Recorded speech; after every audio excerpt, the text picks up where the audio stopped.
Imagine waking up with a brain that behaves like a baby bird on Espresso, jumping at every notification, every vibration, every random thought. You open your laptop and suddenly 20 tabs appear like they multiplied overnight. Yet beneath all this noise, a quiet voice whispers, "What if you finally focus today?" That whisper is where deep work truly begins. Cal Newport, the mind behind this masterpiece, is a computer science professor and author of Digital Minimalism. He's the calm academic who somehow survives without social media, yet writes bestsellers about staying sane in a world full of digital chaos. His mission is simple: help you reclaim your mind from distractions and use focus as a superpower. Newport argues that in today's world, most people don't actually work. They just perform busyness.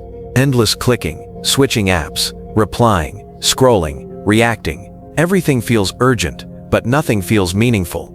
Deep work, on the other hand, is where your best ideas come from. It's the kind of focus that produces real value and new skills. He divides human effort into deep work and shallow work.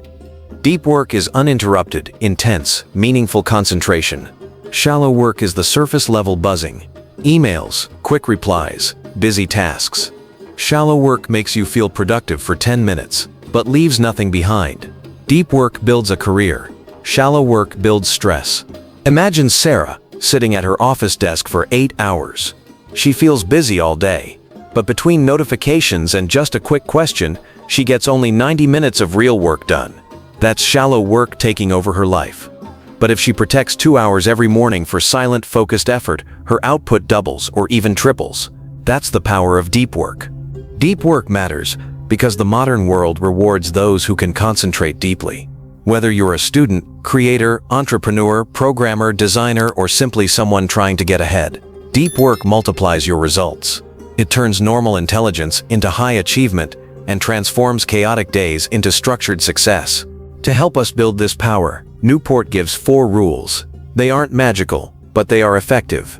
Rule 1 is simple: work deeply. This means you can't rely on motivation alone. You must create rituals, specific locations, specific times, and a clean environment where your brain knows it's time to focus. Take Kebed studying for exams. His home is noisy, so he finds a quiet spot at 6 a.m., brings only his books, and studies for 90 uninterrupted minutes. No phone, no distractions. Suddenly he learns faster and finishes earlier. He didn't get smarter, he just worked deeply, consistently, and intentionally. Rule 2. Embrace boredom. Your brain is addicted to stimulation, videos, notifications, scrolling. Newport says this weakens your focus. To build mental strength, you must let yourself be bored sometimes. When waiting in line, resist picking up your phone. When your mind gets restless, don't jump for instant entertainment. Train the attention muscle. And hey, if you're finding this helpful so far, take 2 seconds to subscribe to Atomic Books. We turn powerful books into life-changing stories that make your mind sharper and your life easier. If you love learning, you'll feel right at home with us. Rule 3. Quit social media, or at least use it intentionally. Newport isn't trying to destroy your online life. He's asking you to examine it. Does an app help your goals or steal your attention? For some people, Instagram is a useful tool. For others, it's a never-ending time sink. He wants you to choose with your brain, not your impulses. Take a small business owner. Maybe Instagram helps showcase products, but TikTok drains 3 hours every day. Newport says don't keep tools out of habit. Keep them because they serve your purpose. You decide what stays and what leaves, based on usefulness, not entertainment value. Rule 4. Drain the shallows. Shallow work will never disappear completely, but it should not dominate your day. Newport recommends batching emails, limiting meetings, and creating time blocks where shallow work is allowed. Everything else should be protected space for thinking, learning, and creating. Mala tries this for 1 day and discovers 60% of her time goes to small, shallow tasks. She compresses all these chores into 45 minutes. Suddenly, the rest of her day opens up. She can write, create, think, or study without interruption, and her stress drops instantly. Tell me in the comments, what steals your focus the most? Your phone, your friends, or your own wandering thoughts? And hit the like button if this hits home.